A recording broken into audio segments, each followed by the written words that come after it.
I am Bishop Powell, the International Bishop for New Testament Assembly, having churches in England, churches in the West Indies, churches in Canada, churches in USA, South Africa, Ghana, in India, and also Singapore.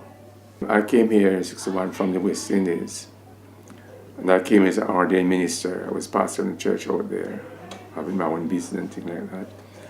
But when I came here, I came single-handed. The churches in Jamaica could not sustain or support foreign mission because they were just newly set up. So we had to go at it by ourselves. So I have to work full-time job in the field. I was a carpenter by trade. And I have a carpenter foreman job. So I have to work full-time job outside here and full-time job inside here. So I leave work to work, work to work, work to work. And we have to put our own resources into what we're doing because we didn't have any supporters outside the church group. Similar Road, when we came here, it was already in progress. They were doing a missionary work, and we joined them wholeheartedly because mission was our passion. So they would send people to Africa, different places, and we joined in with Pastor Edlam in sending people off to those mission fields. And we worked very closely. He come to my service, I go to his service, we exchange. And we use his church, he used our church, and things like that. So we had a very good rapport and very good fellowship with some of the people, like Brother Saman. He's coming from long way back. He linked in with us from the very inception of the work. Nothing we do that he was not present, and make sure he get our videos and film. So that was the link with Samalayton Road. We worked together until they take the church down, and he had to move on somewhere else. But we still keep a close attachment. You was sparked to launch out when you go there. Someone was sparked you to launch out in mission. And when we have a service, we always like to see what we have done, how we get on in service.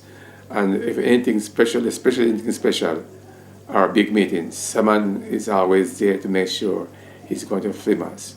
And I tell you the truth, at that time, we used to call this thing like a mad movie, because it's like an amateur. But we used to enjoy it. I still have some of those copies I could find, I think. We used to enjoy it so much. And people begin to come because they want to see this and just like to see that and see what happened. Baptism service, marriage ceremonies, communion service. He just come and film them and we have a good time. So those films he treasures. I don't know if because we came from the West Indies with a burning zeal. And we were Pentecostal, Baptist, Holy Ghost filled people from the West Indies. We have that driving us. I have to sometimes sympathize with the people here because now money come into the problem. People have to worry about eating, worry about clothing, worry about cost of living, rising up, rent, mortgage. We didn't have no problem in that. I had mortgage, but it wasn't a problem. I know I have to pay my mortgage, and I go to work and I make sure the money is here to pay the mortgage. But the church work, nothing stopped the church work in our days. Church work was first thing and foremost thing for us. I was involved in the community policing. The night the Brixton riot started, I had a meeting at Glenburnie Road with the police. And we were trying to tell them that we are foreseeing this struggle coming up. We don't know what is happening, but what we were seeing among young people was inciting danger.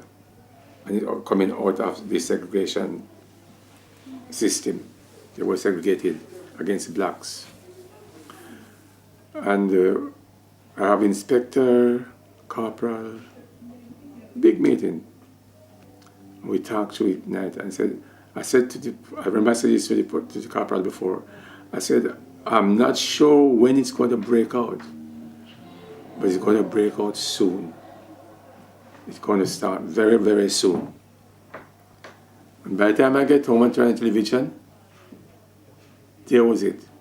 Brixton riot started. I'd get in the car, drive down there, I couldn't go down to Brixton. I would turn back. So I couldn't go to proceed. I would turn back and come back. And then I called the police. I said, see what I was trying to say to you, that if you don't do something quickly and brief, we are going to have this riot. It started in Brixton. I said it didn't start in Balham and Stratham. It started in Brixton. I think the racial discrimination was the problem. And it boiled to get to a stage where the young blacks could take it. It wasn't the senior black people. Senior black people, we could suffer and suffer and suffer and suffer and still suppress it. But the young blacks would not take it anymore. They'd come out with it. And you could see from the riot, it was mostly young people involved in what was happening. And the background of it was all from the racial discrimination. In jobs, in school, stop and search. A lot of things contribute to it. Because the stop and search thing was going on, but it was mostly black that was stopping and searching. For whatever reason. I was stopped. Yes, I drove along and police just come out and stop me.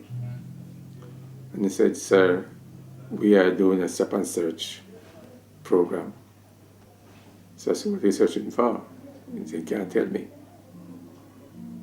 I said, okay, the car is open. So I came out of the car, I came out and said, because I knew all I would find in my car is Bible.